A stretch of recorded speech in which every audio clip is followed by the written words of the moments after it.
കഴിഞ്ഞ ക്ലാസ്സിലൊക്കെ പഠിച്ചത് ഏതായിരുന്നു? സ്റ്റോണിനെ കുറിച്ചായിരുന്നു പഠിച്ചത് അല്ലേ?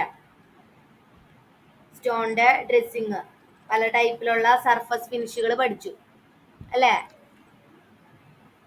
ഇല്ലേ, പഠിച്ചില്ലേ? ഒരു 8 ടൈപ്പ്. അതുപോലെ ക്വാറിയിങ്, സ്റ്റോണിന്റെ ക്വാറിയിങ് 3 ടൈപ്പ് ക്വാറിയിങ് ഉണ്ടെന്ന് പഠിച്ചു. അതൊക്കെ എങ്ങനെയാ ചെയ്യണേന്ന് പഠിച്ചു. അതുപോലെ തന്നെ ക്വാറിയിങ്ങിന് യൂസ് ചെയ്യുന്ന ടൂൾസ് പഠിച്ചു. എന്താണ് ക്വാറിയിങ് എന്നുള്ളത് പഠിച്ചു. ഇതൊക്കെയാണ് കഴിഞ്ഞ ക്ലാസ്സിൽ പഠിച്ചത് അല്ലേ? നമ്മള് ഇപ്പൊ സ്റ്റാർട്ട് ചെയ്യാൻ പോകുന്നത് ബ്രിക്ക് എന്ന് പറഞ്ഞ ടോപ്പിക്കാണ്. അതായത് നമ്മൾ ആദ്യം പഠിച്ച സ്റ്റോൺ ആണ് അല്ലേ? അതായത് നമ്മൾ കൺസ്ട്രക്ഷന് യൂസ് ചെയ്യുന്ന മെറ്റീരിയൽസിനെ കുറിച്ചാണ് പഠിക്കുന്നത്. അതിൽ സ്റ്റോൺ നമ്മൾ പഠിച്ചു. അടുത്തതാണ് എന്ത്? ബ്രിക്ക്. നോട്ട് ചെയ്യാ. ബ്രിക്ക് എന്താ? ബ്രിക്ക് ഇഷ്ടിക അല്ലേ? നമ്മള് മേസൺറി വർക്കൊക്കെ ചെയ്യാനായിട്ട് യൂസ് ചെയ്യുന്ന മെറ്റീരിയൽ ആണ് എന്ത്? ബ്രിക്ക്. ഇഷ്ടിക എന്ന് മലയാളത്തിൽ പറയും. അപ്പൊ എന്താ ആദ്യം ബ്രിക്ക് എന്താണ്? ബ്രിക്കിന്റെ ഡെഫിനേഷൻ ആണ് നമ്മൾ നോക്കാൻ പോകുന്നത്. എന്താ ബ്രിക്കിന്റെ definition? molded clay in rectangular block of uniform size, shape as per standard, which is tried and burned for the purpose of masonry work is called brick. ഇതിൽ നമ്മൾ മെയിൻ പോയിന്റ് ആയിട്ട് highlight ചെയ്യേണ്ടത് ഏതാ? എന്താ? ഇല്ല, അയച്ചുതരാം. നോട്ട് ചെയ്യേണ്ട points ഞാൻ പറയണമെന്നുള്ളൂ. റെക്ടാങ്കുലർ ബ്ലോക്ക് നമ്മൾ മറക്കാൻ പാടില്ല. Of uniform size, shape as per standard, which is tried and burnt. എന്തിനു വേണ്ടിയിട്ട് പിന്നെ യൂസ് ചെയ്യുന്ന? മേസൺറി വർക്കിന് വേണ്ടിയിട്ട്. മേസൺറി വർക്കിന് വേണ്ടി യൂസ് ചെയ്യുന്ന ഒരു റെക്ടാങ്കുലർ ബ്ലോക്ക് ആണ് എന്ത്? ബ്രിക്ക് എന്ന് പറയുന്നത്. അതിന് എന്തൊക്കെയുണ്ട്? യൂണിഫോം സൈസ് ആയിരിക്കും, അതുപോലെ കറക്റ്റ് അതിന്റെ സ്റ്റാൻഡേർഡ് ഷേപ്പ് ഉണ്ടായിരിക്കും, അതുപോലെ ഡ്രൈഡ് ആയിരിക്കും, ബേൺഡ് ആയിരിക്കും, അതുപോലെ ഉണങ്ങിയതായിരിക്കും, അതുപോലെ ബേൺഡ് ആയിട്ട് അതായത് ചൂടാക്കി എടുത്തിട്ടുള്ളതായിരിക്കും അല്ലെ? ബ്രിക്ക് ഉണ്ടാക്കുമ്പോൾ നമുക്കറിയാം, നമ്മള് ഈ ചൂളകളില്ലേ, ആദ്യകാലത്ത് ബ്രിക്ക് ചൂടാക്കിയിരുന്നത് അല്ലെ? അതാണ് ബേൺഡ് എന്ന് പറയുന്ന ഒരു പർപ്പസിൽ നമ്മൾ ചെയ്യുന്നുണ്ട്. ബ്രിക്ക് ഉണ്ടാക്കുന്നതിൽ, മാനുഫാക്ചറിങ് ചെയ്യുന്നുണ്ട്. ഇപ്പൊ എന്താ? റെക്ടാങ്കുലർ ആയിട്ടുള്ള ഒരു ബ്ലോക്ക് ആണ് എന്ത്? അറിയാലോ നിങ്ങക്ക് ബ്രിക്ക് എങ്ങനെ ഇരിക്കുക? ഇങ്ങനെ ഒരു റെക്ടാങ്കുലർ ബ്ലോക്ക് അല്ലേ? ബ്രിക്ക് കാണാത്ത ആരുമില്ലല്ലോ ഇതില് മേഡത്തെ ഇഷ്ടികയുടെ കാര്യം മാത്രല്ലേ പറയുള്ളൂ? നമ്മള് മറ്റേ മറ്റേ സോളിഡ് ബ്രിക്സ് ഇതിൽ വരില്ലേ? ഇല്ല, നമ്മള് ഇതിൽ പഠിക്കുന്ന ഇഷ്ടികയുടെ കാര്യമാണ്. ഇഷ്ടികയുടെ കാര്യം മാത്രം. ഇഷ്ടിക. അപ്പൊ എന്തായിരിക്കും? ഒരു ഇഷ്ടിക, ഒരു ബ്രിക്ക് ഉണ്ടായിരിക്കും. എന്തായിരിക്കും അതിന്റെ ഷേപ്പ്? റെക്ടാങ്കുലർ ബ്ലോക്ക്, അതായത് റെക്ടാങ്കിൾ ഷേപ്പ് ആയിരിക്കും. ഒരു ലെങ്ത് ഉണ്ടായിരിക്കും, ഒരു വിഡ്ത് ഉണ്ടായിരിക്കും. സൈസ് എത്ര വരുന്നത്? സ്റ്റാൻഡേർഡ് ഷേപ്പ് ആൻഡ് സൈസ് എന്ന് പറയുന്നുണ്ട്. എത്ര വരിക? 20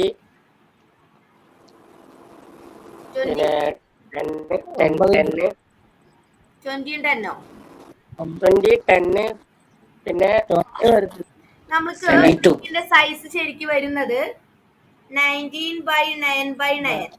ഇതാണ് ബ്രിക്കിന്റെ ശരിക്കുള്ള സൈസ്. ഇതില് നിങ്ങൾ ഈ പറഞ്ഞ 20 വരുന്നത് എന്താ? മോട്ടാറിന്റെ തിക്നെസ് കൂടി കൂടുമ്പോഴാണ് എന്ത് വരുന്നത്? 20/10/10 എന്ന് പറയുന്ന വാല്യൂലേക്ക് നമ്മൾ എത്തുന്നത്. ക്ലിയർ?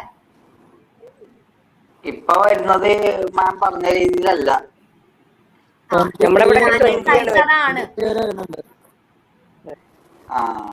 നമ്മുടെ ബ്രിക്കിന്റെ സ്റ്റാൻഡേർഡ് സൈസ് എന്ന് പറയുന്നത് 19/9/9 ആണ്.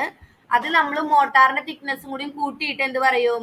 20/10/10 എന്ന് പറയും. മോട്ടാർ എന്ന് പറഞ്ഞാൽ മനസ്സിലായില്ലേ?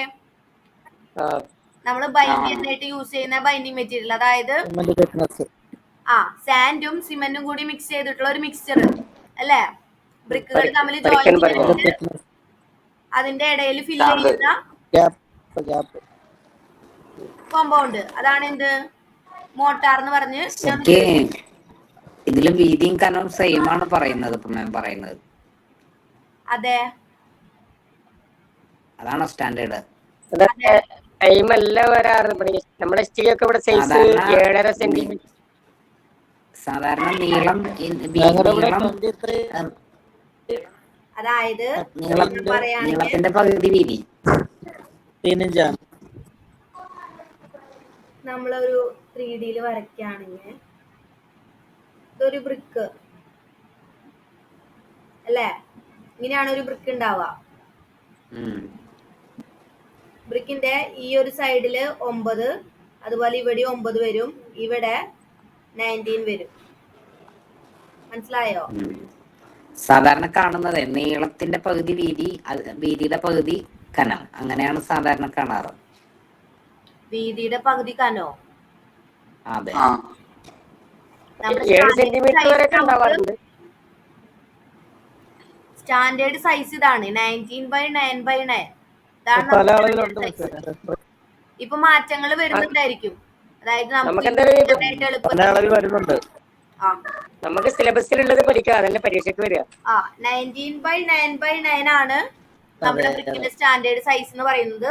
അതിൽ 1 സെന്റിമീറ്റർ കൂടി കൂടും. എങ്ങനെ? 20/10/10. എന്താ?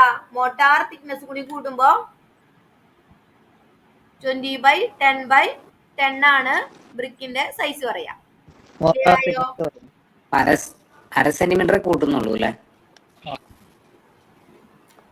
1 സെന്റിമീറ്റർ അല്ല, ഡബിൾ സൈഡ് വേണ്ടേ? 1/2 സെന്റ് വരത്തില്ല. ഡബിൾ സൈഡ് നോക്കുമ്പോ 3 സൈഡുള്ള 1 സെന്റിമീറ്റർ ആയിരുന്നു.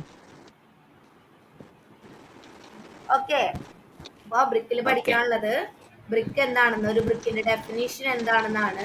Uniform size shape standard which is dried and burned for the purpose of masonry work is called brick. അതായത് മേസൺറി വർക്ക്സിന് യൂസ് ചെയ്യുന്ന ഡ്രൈ ചെയ്തിട്ടുള്ള, ബേൺ ചെയ്തിട്ടുള്ള, യൂണിഫോം സൈസ് ഉള്ള, സ്റ്റാൻഡേർഡ് ഷേപ്പ് ഉള്ള ഒരു റെക്ടാങ്കുലർ ബ്ലോക്ക് ആണ് എന്ത്? ബ്രിക്ക് എന്ന് പറയുന്നത്. ഓക്കെ, നമ്മൾ താഴത്തുനിന്ന് വായിച്ചു പോവാ. അതായത് മേസൺറി വർക്കിന് യൂസ് ചെയ്യുന്ന ഡ്രൈ ചെയ്തിട്ടുള്ള, ബേൺ ചെയ്തിട്ടുള്ള, യൂണിഫോം സൈസ് ഉള്ള, സ്റ്റാൻഡേർഡ് ഷേപ്പ് ഉള്ള ഒരു റെക്ടാങ്കുലർ ബ്ലോക്ക് ആണ് എന്ത്? ബ്രിക്ക്. ഓക്കെ, ബ്രിക്കിന്റെ ഡെഫിനിഷൻ ഇതാണ് വരുന്നത്. അടുത്തത് comparison of stone and brick. അതായത് സ്റ്റോണും ബ്രിക്കും തമ്മിലുള്ള കമ്പാരിസൺ. നമ്മൾ കഴിഞ്ഞ ക്ലാസ്സിൽ സ്റ്റോണിനെ കുറിച്ച് പഠിച്ചു. അപ്പോ സ്റ്റോണും ബ്രിക്കും തമ്മിലുള്ള കമ്പാരിസൺ ചിലപ്പോ ചോദിക്കാറുണ്ട് എക്സാമിന്. ഇമ്പോർട്ടന്റ് ആയിട്ട് നോക്കാം കേട്ടോ. ഇമ്പോർട്ടന്റ് ആണ്, മാർക്ക് ചെയ്ത് വെക്കാം. ഓക്കെ, മലയാളം പേപ്പറിൽ എഴുതിയിട്ട് ഇടയ്ക്ക് ഇങ്ങനെ ഇംഗ്ലീഷ് ഡെഫിനേഷൻ ഒക്കെ അങ്ങനെ ഇംഗ്ലീഷിൽ എഴുതി കഴിഞ്ഞാൽ കുഴപ്പമില്ല. മലയാളം നോട്ട്സ് ഞാൻ തരാം. എന്താണെന്ന് വെച്ച് കഴിഞ്ഞാൽ ഒരു ട്രയൽ നോക്കാൻ വേണ്ടിട്ടാ. നിങ്ങൾക്ക് ഇംഗ്ലീഷ് ആണോ മലയാളം ആണോ കൂടുതൽ എളുപ്പമാവാൻ നോക്കാൻ വേണ്ടിട്ടാ. മനസ്സിലായി? നിങ്ങൾ മലയാളം മാത്രം നോക്കിയിട്ട് എക്സാമിന് ഇംഗ്ലീഷിൽ ക്വസ്റ്റ്യൻ വരുമ്പോ ചിലപ്പോ നിങ്ങള് ഒന്ന് ഇതാവുമായിരിക്കാം. അപ്പോ ഇംഗ്ലീഷ് മലയാളത്തിൽ എഴുതുന്ന സമയത്തേ ഇടയ്ക്ക് നമ്മൾ ഇംഗ്ലീഷ് ഇത് കയറ്റി എഴുതിയാൽ കുഴപ്പമുണ്ടോന്ന് നോക്കാം. അതായത് ഇംഗ്ലീഷ് ലെറ്റർ വെച്ചിട്ട് എഴുതരുത്, ഇംഗ്ലീഷ് ടേം പറയുന്ന പോലെ എഴുതാം. മനസ്സിലായോ? ഇപ്പൊ ഈ ഹെവിയർ എന്നുള്ളതൊക്കെ ഹെവിയർന്ന് ഇംഗ്ലീഷിൽ എഴുതി പോകരുത്. അതായത് മലയാളത്തിൽ ഹെവിയർന്ന് എഴുതാം. അങ്ങനെ എഴുതാം. അതായത് ഇംഗ്ലീഷ് കയറ്റി എഴുതരുത് അതിന്റെ ഉള്ളില്. മലയാളത്തിൽ ഇപ്പൊ എഴുതി വന്നിട്ട് ഇടയിൽ നമുക്ക് ഇപ്പോ ഈ ക്ലേ എന്നുള്ളത് ഈ CLAY ക്ലേ അങ്ങനെയാണ് ഇംഗ്ലീഷിൽ എഴുതാം. അങ്ങനെ എഴുതരുത്. മലയാളത്തിൽ ക്ലേ എന്ന് എഴുതണം, അല്ലെങ്കിൽ സ്റ്റോൺ എന്ന് എഴുതണം, ലൈറ്റർന്ന്, അങ്ങനെയുള്ളതൊക്കെ മലയാളം ടൈംസിൽ, അതായത് മലയാളത്തിൽ എങ്ങനെയാണോ എഴുതുക അതുപോലെ എഴുതണം. ഇംഗ്ലീഷിലെ ലെറ്റേഴ്സ് യൂസ് ചെയ്ത് എഴുതരുത്. ഓക്കെ, അപ്പൊ എന്താ ഫസ്റ്റ് എന്താണ് വരുന്നത്? ഇംഗ്ലീഷിന് എനിക്ക് തോന്നുന്നു കുറച്ച് നിങ്ങൾക്ക് ഇപ്പൊ ഒരു പോയിന്റ് പഠിക്കാനായിട്ട് ഇംഗ്ലീഷ് ഒക്കെ ആയിരിക്കും എളുപ്പം തോന്നുന്നു നിങ്ങൾക്ക്. നല്ലത്. ഒന്നുകൂടെ നോക്കിക്കോ, പറ്റുന്ന രീതിയിൽ പറ്റുന്ന പോലെ പഠിക്കാം എല്ലാവരും കേട്ടോ. രണ്ടും കൂടി കമ്പൈൻ ചെയ്ത് പഠിച്ച് കൂടുതൽ കൺഫ്യൂസ്ഡ് ആവരുത്, അത്രേ ഉള്ളൂ. നോക്കോ, ഒന്നാമത്തെ പോയിന്റ് നോക്കുക. എന്താ? സ്റ്റോൺ ആണ് ആദ്യത്തെ. അപ്പുറത്തെ എന്താണ്? ബ്രിക്ക് ആണ് കേട്ടോ. ആദ്യത്തെ എന്താണ്? സ്റ്റോൺ ആണ്, രണ്ടാമത്തെ ബ്രിക്ക് ആണ്. ക്ലിയർ ആയോ? നോക്കാം സ്റ്റോണിന്റെ കേസിൽ എന്താ പറയുന്നത്? It's heavier than brick. ബ്രിക്കിനെക്കാട്ടും ഹെവി ആണ് എന്ത്? സ്റ്റോൺ. നമുക്ക് എല്ലാവർക്കും അറിയാവുന്ന ഒരു പോയിന്റ് ആണ് എന്ത്?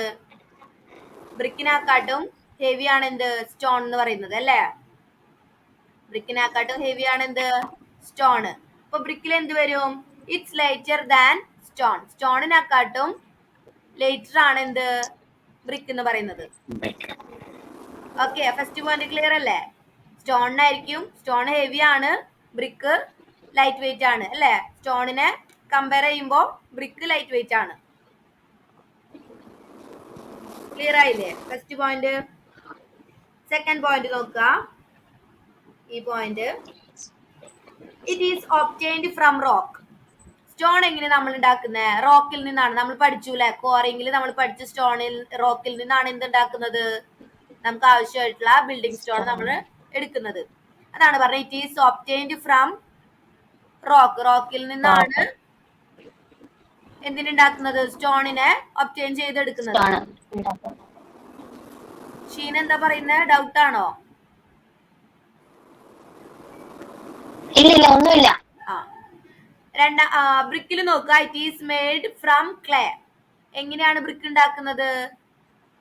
ക്ലേ ഉപയോഗിച്ചാണ് എന്തുണ്ടാക്കുന്നത്? ബ്രിക്ക് ഉണ്ടാക്കിയെടുക്കുന്നത്. അതായത് ബ്രിക്ക് നമ്മളായിട്ട് ഉണ്ടാക്കിയെടുക്കുന്ന ഒരു പ്രൊഡക്റ്റ് ആണ്. മനസ്സിലായോ? നമുക്ക് സ്റ്റോൺ നമുക്ക് റോക്കിൽ നിന്ന് കിട്ടും. ബ്രിക്ക് എങ്ങനെയാണ്? നമ്മളായിട്ട് ഉണ്ടാക്കിയെടുക്കുന്നതാ. എന്തിൽ നിന്ന്? Made from clay. ക്ലേ ഉപയോഗിച്ച് ഉണ്ടാക്കിയെടുക്കുന്ന ഒരു പ്രൊഡക്റ്റ് ആണ് എന്ത്? ബ്രിക്ക്.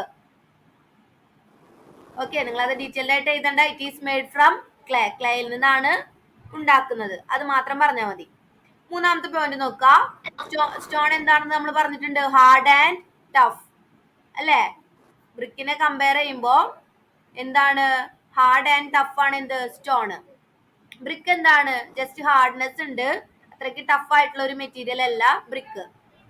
ഓക്കെ, സ്റ്റോൺ വരുമ്പോ ഹാർഡ് ആൻഡ് ടഫ് വരും, ബ്രിക്ക് വരുമ്പോ ഹാർഡ് മെറ്റീരിയൽ ആണ്. അത്രേ ഉള്ളൂ. അടുത്ത പോയിന്റ് നോക്കാം. It absorbs heat more than a brick. അതായത് സ്റ്റോണ് ബ്രിക്കിനെക്കാട്ടും കൂടുതൽ എന്തിനെ അബ്സോർബ് ചെയ്യും? ഹീറ്റിനെ അബ്സോർബ് ചെയ്യുന്ന ഒരു മെറ്റീരിയൽ ആണ് സ്റ്റോൺ. ക്ലിയർ ആയോ? സ്റ്റോൺ എന്ന് പറയുന്നത് ബ്രിക്കിനെക്കാട്ടും കൂടുതൽ ഹീറ്റിനെ അബ്സോർബ് ചെയ്യും. അതാണ് it absorb heat more than a brick. ബ്രിക്കിനെക്കാട്ടും കൂടുതൽ ഹീറ്റിനെ അബ്സോർബ് ചെയ്യും. അപ്പൊ എന്താ ബ്രിക്കിൽ വരിക? It absorb less heat comparatively. Less എന്നാണ്, ലെസ് ഹീറ്റ് കമ്പാരിറ്റീവ്ലി.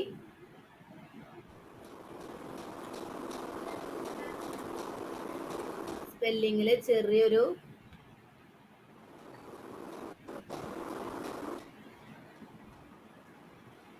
ലെസ് എന്നാണ്.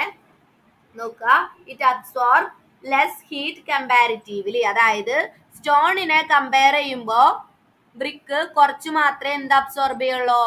ഹീറ്റിനെ അബ്സോർബ് ചെയ്യുള്ളൂ. Clear? Stone more than brick. ബ്രിക്കിനെക്കാട്ടും കൂടുതൽ ഹീറ്റ് അബ്സോർബ് ചെയ്യും. ഹീറ്റ് എന്താണ്? സ്റ്റോണിനെ കമ്പയർ ചെയ്യുമ്പോ കുറവാണ്.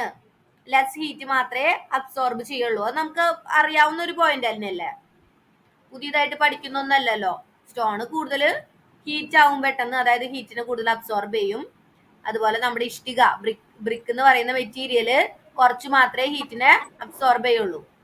നമുക്കറിയാവുന്നതല്ലേ?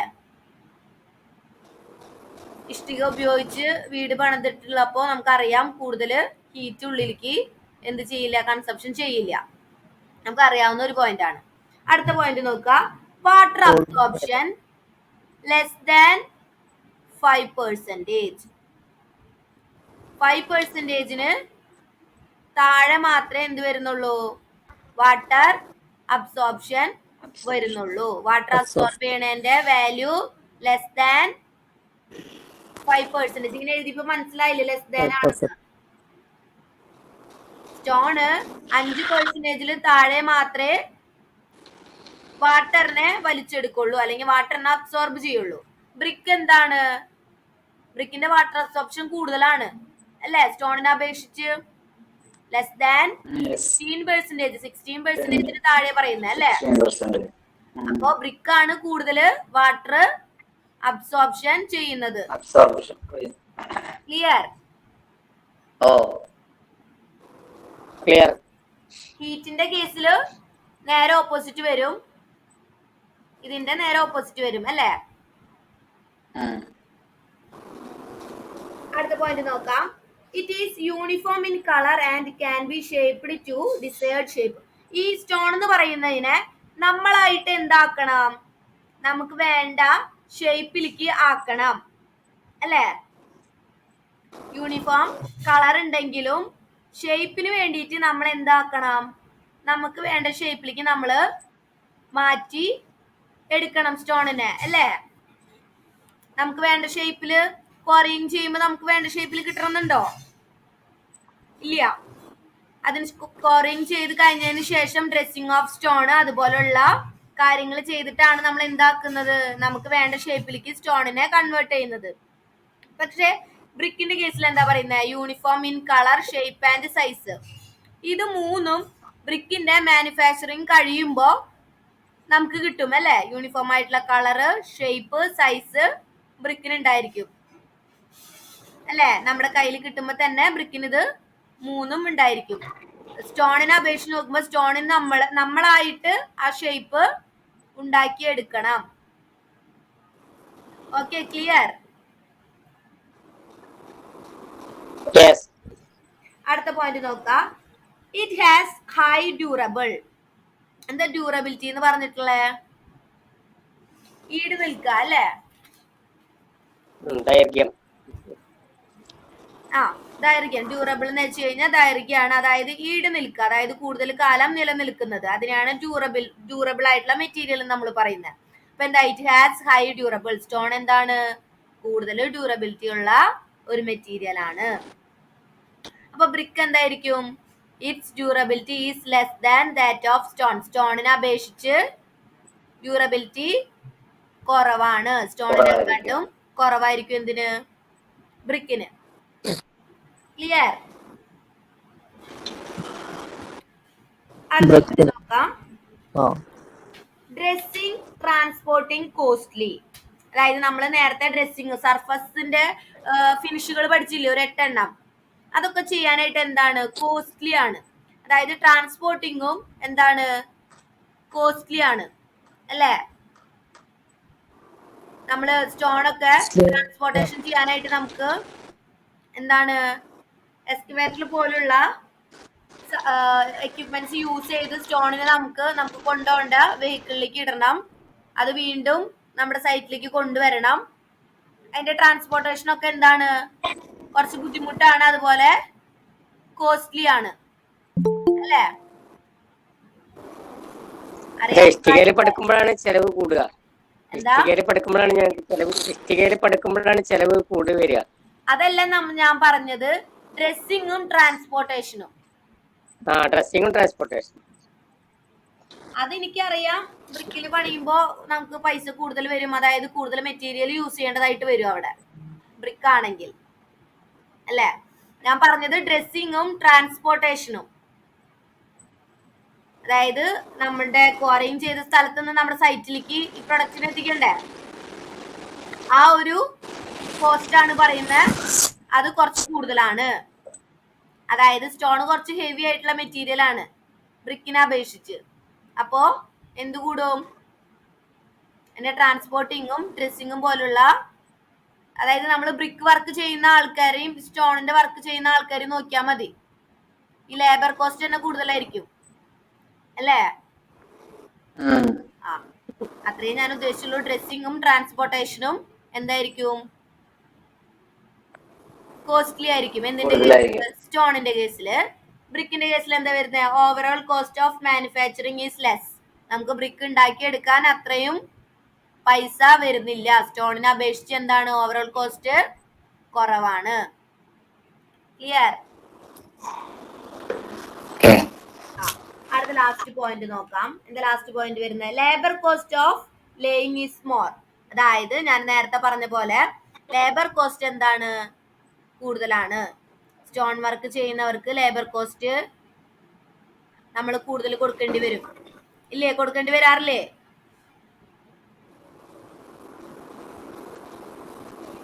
ഇല്ലേ?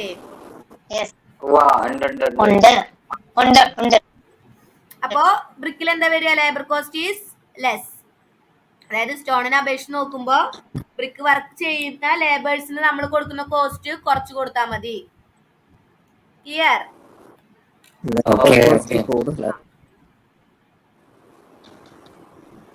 ഒരു 9 പോയിന്റ്സ് ഉണ്ട്. എന്തൊക്കെയാ വരുന്നേ? ഹെവിയറും അതുപോലെ ലൈറ്റർ ആണെന്നുള്ള പോയിന്റ് വരുന്നുണ്ട്. ഹെവി ആണ് എന്ത്? സ്റ്റോണ്. ഒരു സൈഡ് നിങ്ങൾ പഠിച്ചാൽ മതി, അപ്പുറത്തെ സൈഡ് നമുക്ക് ഓട്ടോമാറ്റിക്കലി വരും അല്ലേ? നമുക്കിപ്പോ ഒരു സ്റ്റോണിന്റെ മാത്രം പോർഷൻ പഠിക്കുകയാണെങ്കിൽ ഹെവി ആണ് അല്ലേ? സ്റ്റോൺ ഹെവി ആണ്. ബ്രിക്കപ്പ് എന്താണ്? സ്റ്റോണിനെക്കാട്ടും ലൈറ്റ് ആണ്. പിന്നെന്താ? ഒബ്റ്റൈൻഡ് ഫ്രം റോക്ക് ആണ്. ഇവിടെ നമ്മള് മെയ്ഡ് ഫ്രം ക്ലേ എന്നാണ് ചെയ്യുന്നത്. ഹാർഡ് ആൻഡ് ടഫ് എന്ന് പറയുമ്പോ അപ്പുറത്ത് ഹാർഡ് എന്ന് പറയുന്ന ഒരു ഒറ്റ പോയിന്റ് ഉണ്ട് അല്ലേ? അടുത്ത എന്താണ്? Heat absorption.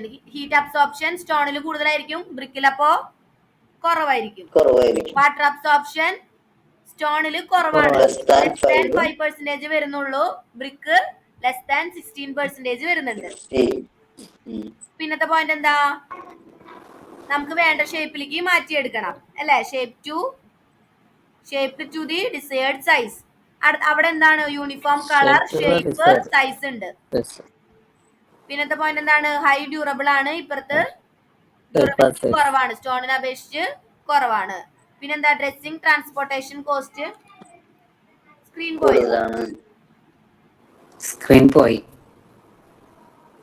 ഓക്കെ. എന്താ? ഓക്കെ ക്ലിയർ ആക്കാട്ടോ. ഡ്രസ്സിംഗ്, ട്രാൻസ്പോർട്ടേഷൻ കോസ്റ്റ് എന്താണ്? കൂടുതലാണ്. അതുപോലെ എന്തും കൂടുതലാണ്? Labour cost. അതായത് നമ്മള് ഇത് വർക്ക് ചെയ്യുന്നവർക്ക് കൊടുക്കുന്ന കോസ്റ്റ്, സ്റ്റോണിന്റെ വർക്ക് ചെയ്യുന്നവർക്ക് കൊടുക്കുന്ന കോസ്റ്റ് കൂടുതലാണ്.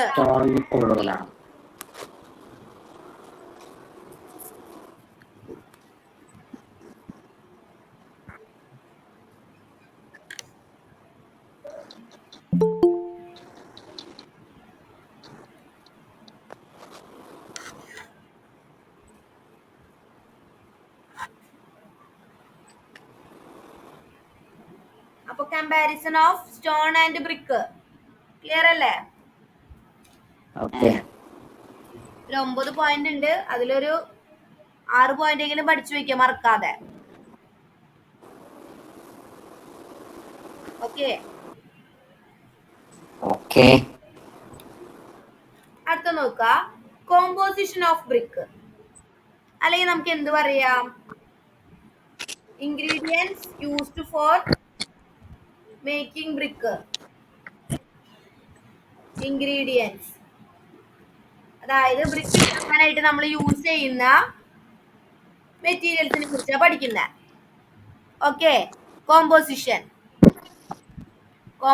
ഓഫ് ബ്രിക്ക് ഉണ്ടാക്കുന്ന കോമ്പോസിഷൻ ഓഫ് ബ്രിക്ക് എന്താണ്? ഫസ്റ്റ് കോമ്പൗണ്ട് എന്താണ്? Alumina or clay. എത്ര പെർസെന്റേജ് ഉണ്ട്? 20 തൊട്ട് 30% വരെ എന്താണ്? അലുമിന ഉണ്ട്. രണ്ടാമത്തെ എന്താണ്? Silica or sand. സിലിക്ക എത്രയുണ്ട്? 35 തൊട്ട് 50% വരെ എന്തുണ്ട്? സിലിക്ക എന്ന് പറഞ്ഞ കണ്ടന്റ് ഉണ്ട്. അടുത്തതാണ് മൂന്നാമത്തെ എന്താണ്? സിൽട്ട്. എന്താ സിൽട്ട് എന്ന് പറഞ്ഞ? സിൽട്ട് ക്ലേ പോലുള്ള ഒരു മെറ്റീരിയൽ ആണ്, അതായത് നല്ല ഫൈൻ ആയിട്ടുള്ള സാൻഡ് അല്ലേ? കളിമണ്ണ് പോലത്തെ സാൻഡ് ആണത്. സിൽട്ട് എന്ന് പറയാ നമ്മള്. അതായത് നല്ല ഫൈൻ ആയിട്ടുള്ള ഒരു സോയിലിന്റെ പൗഡറിനെയാണ് നമ്മൾ എന്ത് പറയാ, സിൽട്ട് എന്ന് പറയാ. നിങ്ങൾ ഗൂഗിളിലൊക്കെ സെർച്ച് ചെയ്ത് നോക്കിയാൽ കാണാം, നല്ല അത്രയും ഫൈൻ ആയിട്ടുള്ള ഒരു മെറ്റീരിയലാ. മണലിനെക്കാട്ടും ഫൈൻ ആയിട്ടുള്ള, ഇത്രേ പോലും തരി വരാത്ത ഒരു കളിമണ്ണ് അല്ലെങ്കിൽ ഒരു ക്ലേനെയാണ് നമ്മൾ എന്ത് പറയാ, സിൽട്ട് എന്ന് പറയാ. ഓക്കെ, മറ്റേ ഫോട്ടോ എന്താ എംബ്രിക്കൊക്കെയാണ്. എന്താ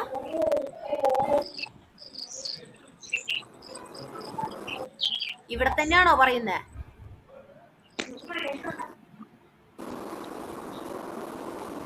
അപ്പൊ ഗൂഗിളിൽ നിന്ന് ഫോട്ടോ കിട്ടാണെങ്കിൽ ഞാൻ അയച്ചു തരാം. ഫോട്ടോ എന്തായാലും കിട്ടും. അപ്പൊ സിൽട്ട് എത്രയുണ്ട്? 20. എന്താ മിസ് കണ്ടിട്ടുണ്ടോ? ആ, കണ്ടിട്ടുണ്ട്. ഞങ്ങക്ക് പഠിക്കുന്ന സമയത്ത് സിൽട്ട് വെച്ചിട്ട് കുറച്ച് എക്സ്പീരിമെന്റ്സ് ചെയ്യാനുണ്ടായിരുന്നു. അതായത് നമ്മള് സാധാരണ നമ്മള് യൂസ് ചെയ്യുന്ന സാൻഡിൽ, ആ സാൻഡിൽ നിന്ന് അരിച്ചെടുത്ത്, അതായത് നല്ല മൈക്രോ ആയിട്ടുള്ള സീവില് നമ്മൾ അരിച്ചെടുത്ത് കിട്ടുന്നതാണ് ഈ സിൽട്ട് എന്ന് പറയുന്നത്. അത് പറഞ്ഞ നല്ല ഫൈൻ ആയിട്ടുള്ള മെറ്റീരിയൽ. ഓക്കെ, നമുക്ക് ഗൂഗിളിൽ നിന്ന് നോക്കാം. കട്ടാറൊക്കെ അല്ലേ? കാണിച്ചു തരാം.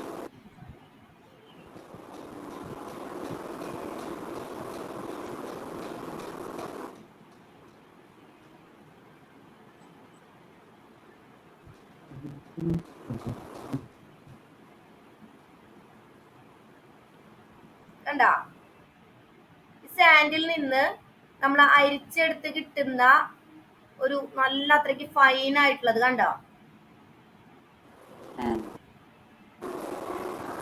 കണ്ടോ? ബ്ലാക്ക് സിൽട്ട്, അതായത് ബ്ലാക്ക് സോയിൽ എന്നൊക്കെ പറയും. അത്രയ്ക്ക് ഫൈൻ ആയിട്ട് അത് മിക്സ് ചെയ്തിട്ടുള്ള ഒരു കോമ്പൗണ്ട് കിട്ടാണ് കാണിച്ചത്. കണ്ടോ? നമ്മൾ ഇത് കണ്ടിട്ടുണ്ടോ നിങ്ങള്? കണ്ടാ, വെള്ളാക്കി കഴിഞ്ഞു കഴിഞ്ഞാൽ ഇങ്ങനെ ചെറിയൊരു വഴുവഴുപ്പ് പോലെ അത്രയും ഇതായിട്ടുള്ള ഒരു മെറ്റീരിയൽ, സ്ലറി രൂപത്തിലുള്ള ഒരു സോയിലിനെയാണ് നമ്മൾ എന്ത് പറയാ, ഈ സിൽട്ട് എന്ന് പറയാ. കണ്ട, സിൽട്ട് സോയില് ഇതൊക്കെ എല്ലാരും കണ്ടിട്ടുണ്ടായിരിക്കും അല്ലേ? ക്ലിയർ ആയില്ലേ അത്? ഓക്കെ.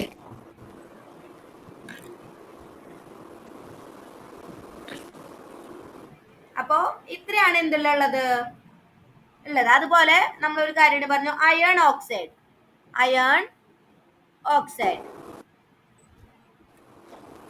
അത് എത്രയാണെന്ന് പറഞ്ഞില്ല. ഓക്സൈഡ് അത് ഞാൻ പറഞ്ഞില്ല അല്ലെ. അയൺ ഓക്സൈഡ് അത് ഇത്ര പെർസെന്റേജ് അല്ല, അതെന്താ, ഇതെല്ലാം കൂടിയിട്ട് എത്ര പെർസെന്റേജ് വരും? 1.2% ഒക്കെ വെയിറ്റ് വരും. അതായത് അയൺ ഓക്സൈഡ്, മഗ്നീഷ്യ, ലൈം, അതുപോലെ സോഡിയം, പൊട്ടാഷ്യം. ഓക്കെ, ഈ 3 എണ്ണാണ് നമുക്ക് വരുന്ന മെറ്റീരിയൽസ്. ഇത് സെപ്പറേറ്റ് വരുന്ന നമ്മൾ ആഡ് ചെയ്ത് കൊടുക്കുന്നതാണ്. അത് എത്ര പെർസെന്റേജ് വരും? 1.2% ഒക്കെ.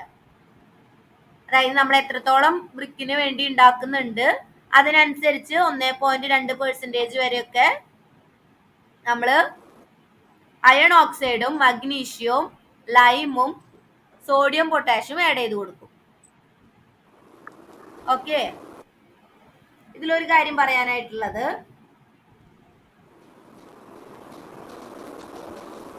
ഈ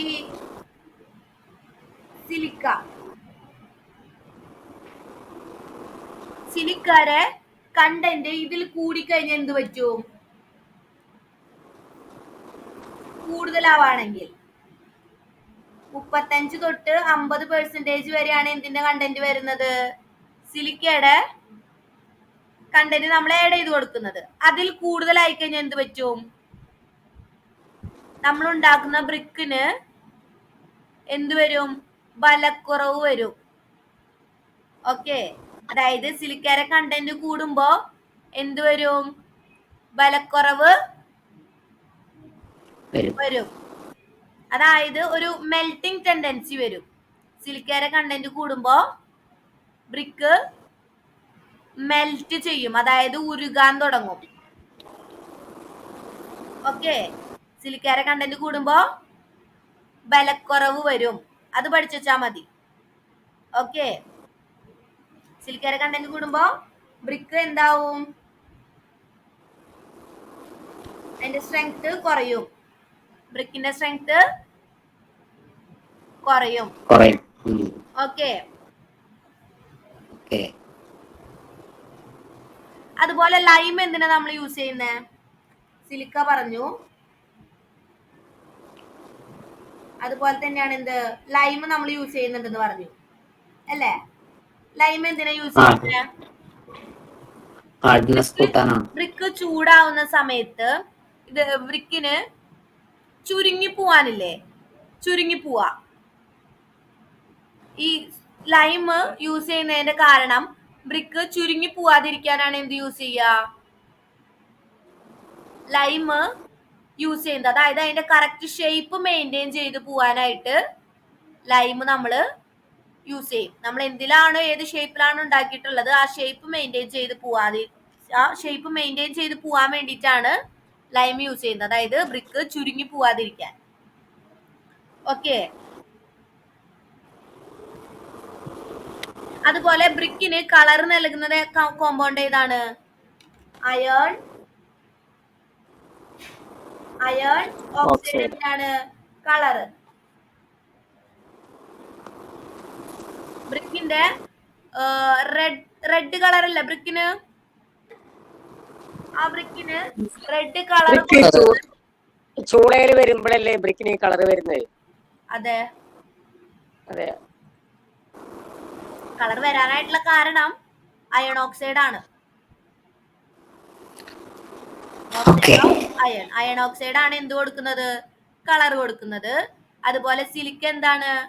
ബലം കൊടുക്കുന്നതാണ് സിലിക്ക. അതിന്റെ കൂടുതലാവുമ്പോഴാണ് ബലക്കുറവ് വരുന്നത്. ഓക്കെ,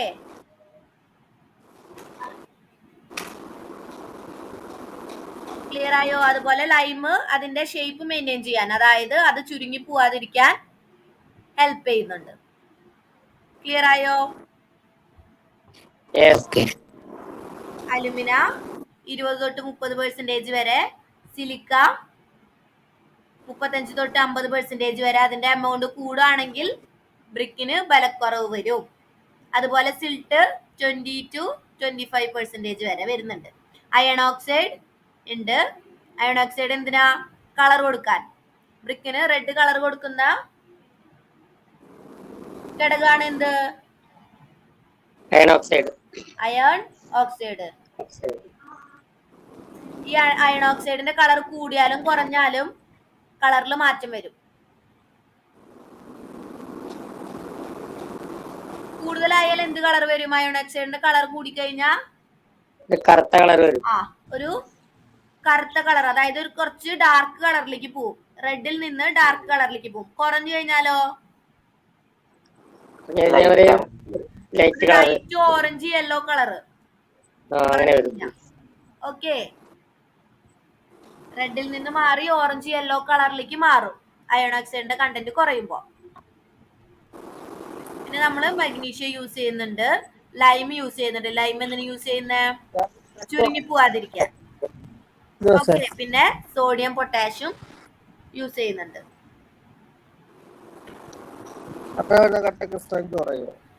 ഈ മഗ്നീഷ്യം നമ്മള് കളർ തന്നെയാണ് യൂസ് ചെയ്യുന്നത്. അയൺ ഓക്സൈഡും മഗ്നീഷ്യം കൂടി ചേരുമ്പോഴാണ് ശരിക്കുള്ള കളർ നമുക്ക് ബ്രിക്കിന് കിട്ടുന്നത്. ഓക്കെ, കളർ കുറയുന്ന കട്ടക്ക് സ്ട്രെങ്ത് കുറയാൻ ചാൻസ് ഉണ്ടോ? എന്താ? കളർ കുറയുന്ന കട്ടക്ക് കളറ് കുറവുള്ളത് കണ്ടിട്ടുണ്ടെന്നോ?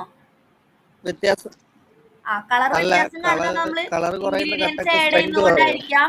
അല്ലെങ്കിൽ ചിലപ്പോ ഈ ഇഷ്ടികൊക്കെ ചൂളയിൽ വെച്ചിട്ടാ ചൂടാക്കുക. അപ്പൊ കൂടുതൽ ഈ വയർ കട്ട് ബ്രിക്കില്ലേ? എന്താ വയർ കട്ട് ബ്രിക്ക്?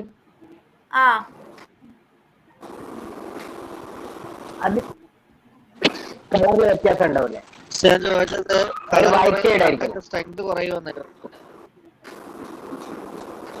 അതായത് നമ്മൾ ഈ ചൂളയിലൊക്കെ വെച്ചിട്ട് ചൂടാക്കുന്ന ബ്രിക്ക് ഉണ്ടല്ലോ, അതിന് നമ്മൾ ഹീറ്റ് കൂടുന്നതിനും കുറയുന്നതിനും അനുസരിച്ച് കളർ ചേഞ്ച് വരും.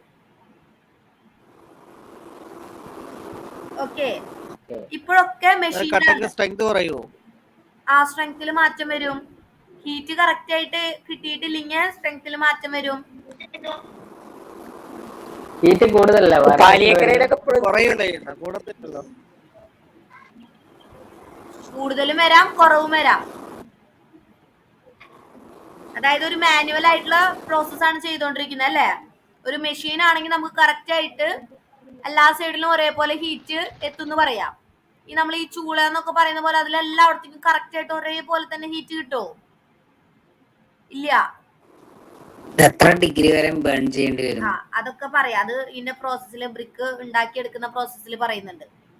ഇപ്പൊ ഇൻഗ്രീഡിയൻസിലാണ് ഇതൊക്കെയാണ് പറഞ്ഞിട്ടുള്ളത്. ഓക്കെ, കളറിന്റെ കാര്യം പറഞ്ഞാണ് അയൺ ഓക്സൈഡ്, മഗ്നീഷ്യം ആണ് എന്ത് ചെയ്യുന്നത്, ബ്രിക്കിന് കളർ കൊടുക്കുന്ന മെറ്റീരിയൽസ്. ഓക്കെ, പഠിച്ചില്ലേ? പഠിക്കും. മനസ്സിലായി. അടുത്താണ് മനസ്സിലായിട്ടുണ്ട്, പഠിക്കും. Manufacturing of clay. Clay brick, അതായത് ക്ലേയിൽ നിന്ന് നമ്മൾ ബ്രിക്ക് ഉണ്ടാക്കി എടുക്കുന്ന മാനുഫാക്ചറിങ് പ്രോസസ്സാണ് പറയാൻ പോകുന്നത്. എങ്ങനെയാണ് ബ്രിക്ക് ഉണ്ടാക്കിയെടുക്കുന്നതെന്ന്. അതിൽ ആദ്യം ചെയ്യുന്ന ഒരു കാര്യമാണ് എന്ത്, പ്രിപ്പറേഷൻ ഓഫ് ക്ലേ. ആദ്യം നമ്മൾ ബ്രിക്ക് ഉണ്ടാക്കുന്നതിന് എന്തുണ്ടാക്കിയെടുക്കണം, ക്ലേ പ്രിപ്പയർ ചെയ്യണം അല്ലേ? മെയിൻ കണ്ടന്റ് ക്ലേ ആണ് അല്ലേ? അപ്പൊ നമ്മൾ എന്ത് ചെയ്യണം, ആദ്യം ക്ലേ ആണ് പ്രിപ്പയർ ചെയ്ത് എടുക്കേണ്ടത്. ഈ പ്രിപ്പറേഷൻ ഓഫ് ക്ലേയിൽ വരുന്ന പോയിന്റ്സ് ആണ് 6 പ്രിപ്പറേഷൻ ഓഫ് ക്ലേയിൽ വരുന്നതാണ് എന്ത്, 6 പോയിന്റ്സ് വരുന്നുണ്ട്. ഈ 6 പോയിന്റ്സ് ചെയ്താലാണ് നമുക്ക് ക്ലേ പ്രിപ്പയർ ചെയ്തെടുക്കാനായിട്ട് പറ്റുള്ളൂ. ഒന്നാമത്തെ പോയിന്റ് എന്താ, അൺസോയിലിംഗ്. അൺസോയിലിംഗ്, ഇത് മലയാളത്തിലാണെങ്കിലും അൺസോയിലിംഗ് തന്നെയാണ് പറയാ. Okay, second point digging. എന്താ ഡിഗിങ്? ഡിഗ് ചെയ്തെടുക്ക, കുഴിച്ചെടുക്ക. മൂന്നാമത്തെ എന്താണ്, ക്ലീനിങ്. 4 വെതറിങ്. 5 ബ്ലെൻഡിങ്. 6 ടെമ്പറിങ്. ഈ 6 പോയിന്റും വെരി വെരി ഇമ്പോർട്ടന്റ് ആണ്. പ്രിപ്പറേഷൻ ഓഫ് ക്ലേയിൽ വരുന്ന 6 പോയിന്റും ഇമ്പോർട്ടന്റ് ആണ്. Okay, unsoiling, digging, cleaning, weathering, blending, tempering. Clear അല്ലേ? വെതറിംഗിൽ എന്താ വരുന്നത്? അത് പറഞ്ഞുതരാം. ഓക്കെ, ആദ്യം വരുന്നത് അൺസോയിലിംഗ് ആണ്, 3 വരുന്നത് ഡിഗിങ്, 2 വരുന്ന ഡിഗിങ് ആണ്, 3 ക്ലീനിങ്, 4 വെതറിങ്, 5 ബ്ലെൻഡിങ്, 6 ടെമ്പറിങ്. ഈ 6 പോയിന്റ്സ് ആണ് എന്തിൽ വരുന്നത്, പ്രിപ്പറേഷൻ ഓഫ് ക്ലേയിൽ വരുന്നത്. ക്ലേ പ്രിപ്പയർ ചെയ്യുന്ന പ്രോസസ്സിൽ വരുന്ന 6 നോക്കാം. ആദ്യത്തെ എന്താണ്, അൺസോയിലിംഗ്. എന്താ അൺസോയിലിംഗ് വരുന്ന, the top layer of soil about 20 centimeter in depth is taken out and thrown away. അതായത് നമ്മൾ ക്ലേ എടുക്കുന്ന സ്ഥലത്തെ 20 സെന്റിമീറ്റർ വരെ ഡെപ്തിലുള്ള മണ്ണ് നമ്മൾ എന്ത് ചെയ്യും, മുകളിൽ നിന്ന് എടുത്തു മാറ്റും. ആ മണ്ണ് നമുക്ക് ആവശ്യമില്ല. മനസ്സിലായോ? നമ്മൾ ക്ലേ എടുക്കുന്ന സ്ഥലത്തെ 20 സെന്റിമീറ്റർ വരെ ഡെപ്തിലുള്ള മണ്ണ് നമ്മൾ എന്ത് ചെയ്യും, എടുത്തു മാറ്റും. ആദ്യം തന്നെ ത്രോൺ അവേ, അതായത് എടുത്ത് കളയും നമ്മൾ. ആ മണ്ണിന്റെ ആവശ്യം നമുക്ക് ഇല്ല. The clay in the top soil is full of impurities and hence it is to be rejected for the purpose of preparing bricks. അതായത് എന്താ, അത് എടുത്തു കളയാനുള്ള കാരണം എന്താ നോക്കിയേ, ഫുൾ ഓഫ് ഇംപ്യൂരിറ്റീസ്. എന്താ ഇംപ്യൂരിറ്റീസ് എന്ന് വെച്ച് കഴിഞ്ഞാൽ എന്താ? നമുക്ക് ആവശ്യമില്ലാത്ത മാലിന്യങ്ങള്. മനസ്സിലായോ? നമുക്ക് ആവശ്യമില്ലാത്ത മാലിന്യങ്ങളൊക്കെ എന്തുണ്ടാവും? മുകളിൽ കിടക്കുന്ന സോയിലിൽ ഉണ്ടായിരിക്കും അല്ലെ? നമുക്ക് നോക്കിയാൽ അറിയാം, എപ്പോഴും താഴേക്ക് പോകുമ്പോ കുറച്ചും കൂടിയും നല്ല സോയിലായിരിക്കും കിട്ടുക. മുകളിലത്തെ ഭാഗത്ത് എന്തായിരിക്കും? ഒരു 20 സെന്റിമീറ്റർ എന്ന് പറയുമ്പോൾ 20 സെന്റിമീറ്റർ ഡെപ്ത് എന്ന് പറയുമ്പോൾ കുറച്ച് കൂടുതലുണ്ട് അല്ലേ? അത് നമ്മൾ കുഴിച്ചെടുത്തിട്ട് അതിന്റെ മുകളിലുള്ള മണ്ണൊക്കെ കളയാണ്. താഴെയുള്ള ക്ലേ ആണ് നമ്മൾ എന്തിനാ യൂസ് ചെയ്യുക? ബ്രിക്ക് ഉണ്ടാക്കാനായിട്ട് യൂസ് ചെയ്യുക. ഇത് കളയുന്നതിനുള്ള കാരണം എന്താ? മുകളിലത്തെ മണ്ണ് കളയുന്നതിനുള്ള കാരണം മുകളിലത്തെ മണ്ണിൽ എന്തുണ്ടായിരിക്കും? Soil is full of impurities. Impurities എന്ന് വെച്ച് കഴിഞ്ഞാൽ അശുദ്ധമാണ്. മാലിന്യങ്ങള്. അതായത് നമുക്ക് ആവശ്യമില്ലാത്ത മാലിന്യങ്ങളും കാര്യങ്ങളും ഉണ്ടായിരിക്കും. അതായത് നമുക്ക് വേണ്ടാത്ത കുറെ സാധനങ്ങൾ അല്ലെ? നമുക്ക് നോക്കിയാൽ അറിയാലോ, പ്ലാസ്റ്റിക്കിന്റെ കണ്ടന്റ് ഉണ്ടായിരിക്കും, നമ്മൾ ഇടുന്ന വേസ്റ്റിന്റെ കണ്ടന്റ് ഉണ്ടായിരിക്കും, പുല്ല് ഉണ്ടായിരിക്കും, ഉണങ്ങിയ പുല്ല്, ഇലകള്, അതുപോലുള്ള കാര്യങ്ങളൊക്കെ ഉണ്ടായിരിക്കും. പലതരം വേസ്റ്റുകൾ എന്തിനുണ്ടായിരിക്കും? മുകളിലുള്ള മണ്ണില് ഉണ്ടായിരിക്കും.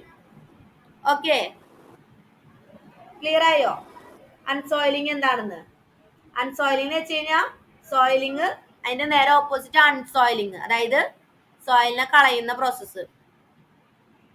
അതാണ് അൺസോയിലിംഗ് കൊണ്ട് ഉദ്ദേശിക്കുന്നത്. എന്താ?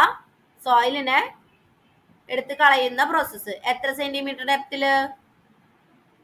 20 സെന്റിമീറ്റർ ഡെപ്തില് നമുക്ക് ആവശ്യമില്ലാത്ത മുകളിലത്തെ ടോപ്പ് ലെയർ ഓഫ് സോയിലിനെ നമ്മള് ത്രോൺ അവേ, അതായത് എടുത്ത് കളയാണ്, എടുത്ത് മാറ്റുകയാണ്. കാരണം ഫുൾ ഓഫ് ഇംപ്യൂരിറ്റീസ്, അതായത് ടോപ്പിലെ സോയിൽ എന്തുണ്ട്? ഇംപ്യൂരിറ്റീസ് ഉണ്ട്. അതുകൊണ്ടാണ് നമ്മള് പ്രിപ്പറേഷൻ, അതായത് ബ്രിക്കിന്റെ പ്രിപ്പറേഷനിൽ ഈ മണ്ണിനെ നമ്മൾ റിജക്ട് ചെയ്ത് കളഞ്ഞിരിക്കുന്നത്. Okay, clear? അൺസോയിലിംഗ് ക്ലിയർ അല്ലേ? Okay.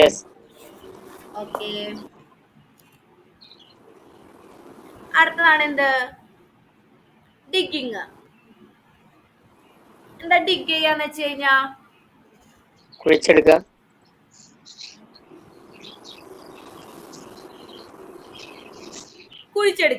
The clay is then dug out from the ground. അതായത് എന്താ? ആ മണ്ണ് മുകളിലത്തെ 20 സെന്റിമീറ്റർ വരെയുള്ള ഡെപ്തിലെ മണ്ണ് മാറ്റി കളഞ്ഞതിന് ശേഷം താഴെയുള്ള ക്ലേനെ നമ്മള് കുഴിച്ചെടുക്കും.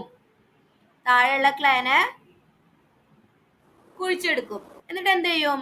It is spread on the leveled ground just a little deeper than the general level of ground.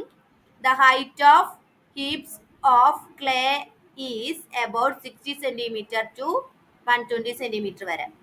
അതായത് നമ്മൾ ആ 20 സെന്റിമീറ്ററുള്ള മണ്ണ് കളഞ്ഞില്ലേ, അതിനുശേഷം നമ്മൾ ക്ലേ കുഴിച്ചെടുക്കാണ്. കുഴിച്ചെടുത്തിട്ട് അതെന്ത് ചെയ്യും? ഒരു ലെവൽഡ് സർഫസിൽ കൊണ്ടുവന്ന് ഡിഗ് ചെയ്യും, അതായത് കൂട്ടിയിടും. ആ കൂട്ടിയിടുന്നതിന്റെ ഹൈറ്റ് എത്രയാ? 62. അതായത് 60 തൊട്ട് 120 സെന്റിമീറ്റർ വരെ ഹൈറ്റിൽ നമ്മൾ ഇത് കൊണ്ടുവന്ന് കൂട്ടിയിടും. ഓക്കെ, അൺസോയിലിംഗ് ചെയ്തിട്ട് അതിനുശേഷം കിട്ടുന്ന ക്ലേ നമ്മൾ എന്ത് ചെയ്യും? ഡിഗ് ചെയ്തിട്ട് കൊണ്ട് കൂട്ടിയിടും ലെവൽഡ് സർഫസില്. അതായത് ലെവൽഡ് സർഫസ് ആയിരിക്കാം, അല്ലെങ്കിൽ കുറച്ച് താഴ്ന്ന സ്ഥലത്ത്, അതായത് 60 തൊട്ട് 120 സെന്റിമീറ്റർ ഹൈറ്റിൽ നമ്മളിത് കൂട്ടിയിടുന്നുണ്ട്. അപ്പൊ നമുക്ക് കുറച്ചുകൂടി ഹാൻഡിൽ ചെയ്യാനായിട്ട് കുറച്ച് ലെവൽ കുറഞ്ഞ സ്ഥലത്തായാലും നമ്മൾ ഇത് കൊണ്ട് ഡിഗ് ചെയ്യും. ഓക്കെ, അതാണ് little deeper than the general level of ground എന്ന് പറയുന്നത്. ക്ലിയർ ആയോ? അത് നിങ്ങൾ നോക്കണ്ട. ലെവൽഡ് സർഫസിൽ കൊണ്ട് നമ്മൾ എന്ത് ചെയ്യുന്നു? ഇത് ഡിഗ് ചെയ്യുന്നു. അതിന്റെ ഹൈറ്റ് 60 സെന്റിമീറ്റർ തൊട്ട് 120 സെന്റിമീറ്റർ വരെ ഹൈറ്റിൽ നമ്മളിത് കൂട്ടിയിടാറുണ്ട്. ഓക്കെ, ഈ ചൈന ക്ലേ എന്ന് പറഞ്ഞത് വേറെയാണോ? എന്താ? ചൈന ക്ലേ അത് വേറെയാണ്. സാധാരണ ക്ലേ അത് ഈ കൈനറ്റിക് സാൻഡ് പോലുള്ള മെറ്റീരിയലാ. അപ്പോൾ അൺസോയിലിംഗ് കഴിഞ്ഞു, ഡിഗിങ് കഴിഞ്ഞു. അടുത്ത എന്താണ് പ്രോസസ്സ്? മൂന്നാമത്തെ പ്രോസസ്സ് എന്താ ക്ലീനിങ്ങിൽ ചെയ്യുന്നത്? The clay as obtained in the process of digging should be cleaned of stones, pebbles, vegetables, matter etcetera. എന്താ ചെയ്യുന്നത്? ഈ നമ്മൾ ഈ കുഴിച്ചെടുത്ത ഈ ക്ലേയിലായാലും എന്തുണ്ടായിരിക്കും? നമുക്ക് വേണ്ടാത്ത സ്റ്റോൺ, അതായത് കുറച്ച് കല്ല് കട്ടകളൊക്കെ ഉണ്ടായിരിക്കും അല്ലെ, കുറച്ച് സ്ട്രെങ്ത് കൂടുതലുള്ള ചെറിയ ചെറിയ തരികൾ, കല്ലിന്റെ തരികൾ ഉണ്ടായിരിക്കും. ഈ പെബിൾസ്, എന്താ പെബിൾസ്? ഈ വെള്ളാരങ്കല്ല് പോലുള്ള സാധനങ്ങളില്ലേ, അതൊരു കല്ല് തന്നെയാണ്. ഉരുളൻകല്ല്.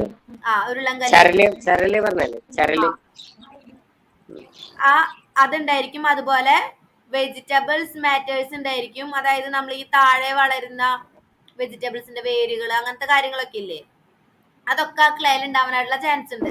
അപ്പൊ അതൊക്കെ എന്ത് ചെയ്യണം? വാഷ് ചെയ്ത് ക്ലീൻ ചെയ്യണം. If these particles are in excess, അതായത് അങ്ങനത്തെ പാർട്ടിക്കിൾസ് കാണുന്നുണ്ടെങ്കിൽ എന്ത് ചെയ്യണം? The clay is to be washed and screened. Wash ചെയ്തിട്ട് എന്ത് ചെയ്യണം? സ്ക്രീൻ ചെയ്യണം, അതായത് നിരത്തിയിടണം. ഓക്കെ, അങ്ങനെയാണ് ക്ലീൻ ചെയ്യുക. അല്ലെങ്കിൽ നമ്മൾ എന്ത് ചെയ്യണം? അരിച്ചെടുക്കണം. ചരലൊക്കെ ആണെങ്കിൽ നമുക്ക് അരിച്ചെടുക്കുമ്പോൾ കിട്ടും അല്ലെ, സീവ് ഉപയോഗിച്ച് ചെയ്യുമ്പോൾ ചരല് വേറെ, നമുക്ക് വേണ്ട ക്ലേ വേറെ കിട്ടും. ഓക്കെ, അതാണ് നമ്മൾ ക്ലീനിങ് എന്ന് പറഞ്ഞ പ്രോസസ്സിൽ ചെയ്യുന്നത്. മൂന്നാമത്തെ കഴിഞ്ഞല്ലോ, ക്ലീനിങ്. നാലാമത്തെ എന്താണ്? വെതറിങ്. എന്താ വെതറിങ്?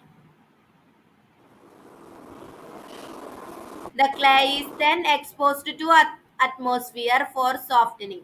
എന്താ ചെയ്യുക നമ്മൾ വെതറിങ്ങില്? ഈ ക്ലീൻ ചെയ്ത് കിട്ടിയ ക്ലേ നമ്മൾ എന്ത് ചെയ്യും? നമ്മൾ അന്തരീക്ഷത്തിൽ, അതായത് തുറന്ന ഒരു സ്ഥലത്ത് ഡെപ്പോസിറ്റ് ചെയ്യാണ് ചെയ്യുക. എന്തിന്? ഇത് മാസങ്ങളോളം നമ്മൾ ആ തുറന്നു വെച്ചിരിക്കും. എന്തിനു വേണ്ടിട്ടാ? ആ ക്ലേ കുറച്ചും കൂടിയും സോഫ്റ്റനിങ് ആവാൻ, സോഫ്റ്റ് ആവാൻ വേണ്ടിയിട്ട്. അതായത് കുറച്ചും കൂടിയും അറ്റ്മോസ്ഫിയറിലെ വെതറായിട്ട് ആക്ട് ചെയ്ത് കുറച്ചും കൂടി സോഫ്റ്റ് ആവാൻ വേണ്ടിയിട്ട്. ഓക്കെ, അതായത് വെയിൽ കൊള്ളും, പിന്നെ അതുപോലെ തന്നെ നനവ് അടിക്കും. അപ്പൊ എന്തായിരിക്കും? നനവ് തട്ടുക, അതുപോലെ വെയിലടിച്ച് ഉണങ്ങുക, അതായത് കുറച്ചും കൂടിയും സോഫ്റ്റ് ആവാൻ തുടങ്ങും നമ്മുടെ ക്ലേ. അതിനു വേണ്ടിയിട്ടാണ് ഈ വെതറിംഗ് എന്ന് പറഞ്ഞ പ്രോസസ് ചെയ്യുന്നത്. The clay is then exposed to atmosphere for softening. കുറച്ചും കൂടിയും സോഫ്റ്റ് ആവാൻ വേണ്ടിയിട്ട് നമ്മൾ എന്ത് ചെയ്യും? അറ്റ്മോസ്ഫിയറിൽ തുറന്ന ഒരു സ്ഥലത്ത് നമ്മൾ എന്ത് ചെയ്യും? മാസങ്ങളോളം അന്തരീക്ഷത്തിൽ ഇങ്ങനെ തുറന്നു വെക്കും ഈ ക്ലേനെ. ഓക്കെ, ക്ലിയർ ആയോ? നാലാമത്തെ പോയിന്റ്, വെതറിംഗിൽ എന്താ ചെയ്യണേന്ന് സതീഷിന് ക്ലിയർ ആയില്ലേ?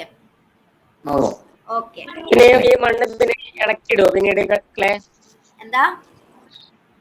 കൂട്ടിയിടുന്ന മണ്ണിനെ പിന്നെ ഇളക്കിടാറുണ്ടോ? പിന്നെ അത് ചെയ്യും നമ്മൾ. അതായത് സ്ക്രീൻ ചെയ്യണമെന്ന് പറഞ്ഞില്ലേ, ക്ലീൻ ചെയ്തിട്ട് വാഷ്ഡ് ആൻഡ് സ്ക്രീൻഡ്. ഈ സ്ക്രീൻ ചെയ്യാന്ന് വെച്ച് കഴിഞ്ഞിട്ടുണ്ടെങ്കിൽ എന്താ? ഇടയ്ക്കിടയ്ക്ക് ഇതിനെടുത്ത് മാറ്റുന്ന പ്രോസസ്സാണ്. അതായത് ഇളക്കി മാറ്റി എല്ലായിടത്തും ഒരേപോലെ എത്തണ്ടേ. അതായത് ഈ വെതറിങ്ങിലാണ് കൂടുതൽ അതിന്റെ ആവശ്യം. നമ്മളിങ്ങനെ നിരത്തി ഇങ്ങനെ ഇടും, കുറച്ചും കൂടി അറ്റ്മോസ്ഫിയർ ആയിട്ട് എല്ലായിടത്തും ഒരേപോലെ എത്താനായിട്ട്. ഓക്കെ, അഞ്ചാമത്തെ പോയിന്റ് ആണ് എന്ത്? അഞ്ചാമത്തെ പോയിന്റ് എന്തായിരുന്നു? ബ്ലെൻഡിങ്. ബ്ലെൻഡ് ചെയ്യാന്ന് വെച്ചാ ബ്ലെൻഡിങ് കേട്ടിട്ടുണ്ടാവും എല്ലാവരും. എന്താ ബ്ലെൻഡിങ് എന്ന് പറഞ്ഞ പ്രോസസ്? അതായത് കൂട്ടി യോജിപ്പിക്കല് അങ്ങനെയൊക്കെ പറയും. മിക്സിങ്, അതൊക്കെ ബ്ലെൻഡിങ്ങിൽ പെടുന്നതാ. എന്താ? The clay is made loose and any ingredient to be added to it. അതായത് എന്താ? ആ സോഫ്റ്റ് ആയിട്ട് നമ്മൾ പറഞ്ഞില്ലേ വെതറിങ് ചെയ്യുമ്പോൾ സോഫ്റ്റ് ആവുന്നത്, ആ സോഫ്റ്റ് ആവുന്ന മെറ്റീരിയലിലേക്ക് നമുക്ക് എന്ത് ചെയ്യാൻ എളുപ്പമാണ്? അത് കുറച്ചും കൂടി ലൂസ് ആയിരിക്കും അല്ലെ, സോഫ്റ്റ് ആവുമ്പോ. അപ്പൊ അതിലേക്ക് നമുക്ക് വേണ്ട ഇൻഗ്രീഡിയൻസ്, അതായത് ക്ലേയുടെ ഒപ്പം നമ്മൾ എന്തൊക്കെ ഇൻഗ്രീഡിയൻസ് ചേർക്കുന്നു പറഞ്ഞു? Alumina, silica, lime, iron oxide, magnesium, ഇതൊക്കെ നമ്മൾ ചേർക്കും അല്ലെ. ഇതൊക്കെ ചേർക്കുന്നത് ഏത് സ്റ്റെപ്പിലാ? ബ്ലെൻഡിങ്ങില്. ബ്ലെൻഡ് ചെയ്യാന്ന് വെച്ച് കഴിഞ്ഞാൽ നമുക്ക് ഇൻഗ്രീഡിയൻസ് ചേർക്കുന്ന സ്റ്റെപ്പാണ്. അത് എക്സാമിന് ചോദിക്കാറുണ്ട്. ഏത് സ്റ്റെപ്പിലാണ് നമ്മൾ ഇൻഗ്രീഡിയൻസ് അല്ലെങ്കിൽ കൂടുതൽ മെറ്റീരിയൽസ് നമ്മൾ ആഡ് ചെയ്യുന്ന സ്റ്റെപ്പ് ഏതാന്ന് ചോദിക്കാറുണ്ട്. ഏത് സ്റ്റെപ്പിലാ? ബ്ലെൻഡിങ്. കാരണം എന്താ? നമുക്ക് വെതറിങ് കഴിഞ്ഞ് കിട്ടിയ സോയില് ഭയങ്കര സോഫ്റ്റ് ആയിട്ട് കിട്ടുന്നത് ആ ടൈമിലാണ് അല്ലെ? വെതറിങ് കഴിഞ്ഞ് കഴിയുമ്പോഴാണ് സോഫ്റ്റ് ആൻഡ് ലൂസ് ആയിട്ടുള്ള ക്ലേ നമുക്ക് കിട്ടുക. അതിൽ ഇൻഗ്രീഡിയൻസ് ആഡ് ചെയ്യാനായിട്ട് എളുപ്പമായിരിക്കും. ഓക്കെ, ഇൻഗ്രീഡിയൻസ് ആഡ് ചെയ്ത് എന്താ ചെയ്യുന്നത്? Added to it is spreaded out at its top. അതായത് മുകളിൽ നമ്മൾ ഇത് ഇട്ടതിന് ശേഷം എന്താണ്? ബ്ലെൻഡ് ചെയ്യും നന്നായിട്ട്. ഓക്കെ, ബ്ലെൻഡിങ്ങിലാണ് നമ്മൾ ഇൻഗ്രീഡിയൻസ് ആഡ് ചെയ്യുന്നത്.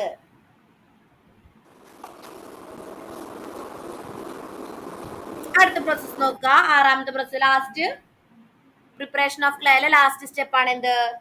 In the process of tempering the clay is brought to a proper degree of hardness and it is made fit for the next operation. അതായത് എന്താ? നമ്മൾ ടെമ്പറേച്ചർ കൊടുക്കുന്ന അല്ലേ? ടെമ്പറേച്ചർ ആഡ് ചെയ്ത് ടെമ്പറിംഗ് എന്ന് പറയുമ്പോൾ തന്നെ നമ്മൾ ടെമ്പറേച്ചറിന് ഓർമ്മ വരണം. അതായത് ടെമ്പറേച്ചർ നമുക്ക് വേണ്ട രീതിയിലുള്ള ടെമ്പറേച്ചർ നമ്മൾ ടെമ്പറേച്ചർ എത്രയൊക്കെയാന്ന് നമുക്ക് അടുത്ത മിക്സിങ്ങിന്റെ മില്ലിൽ, അതായത് ഈ ചെയ്ത് ടെമ്പറിങ് ചെയ്ത് കിട്ടിയ സാധനം നമ്മൾ ഒരു മില്ലിൽ ഇടും. അതിനെ പഗ് എന്നാ പറയാ. Pug mill. ആ, അത് നമുക്ക് പഠിക്കാനുണ്ട്. അപ്പോ അതിലിടുന്നതിന് മുമ്പ് നമ്മള് മിക്സിങ് ചെയ്തതിന് ശേഷം ഒന്ന് ചൂടാക്കും. ആവശ്യമായിട്ടുള്ള ടെമ്പറേച്ചർ കൊടുക്കും. അതാണ് ടെമ്പറിങ്ങിൽ ചെയ്യുന്നത്. ടെമ്പറിങ്ങിൽ നമ്മൾ യൂസ് ചെയ്യുന്നതാണ് എന്ത്? Pug mill. ഓക്കെ, ഇവിടെ വരെ ക്ലിയർ ആയോ?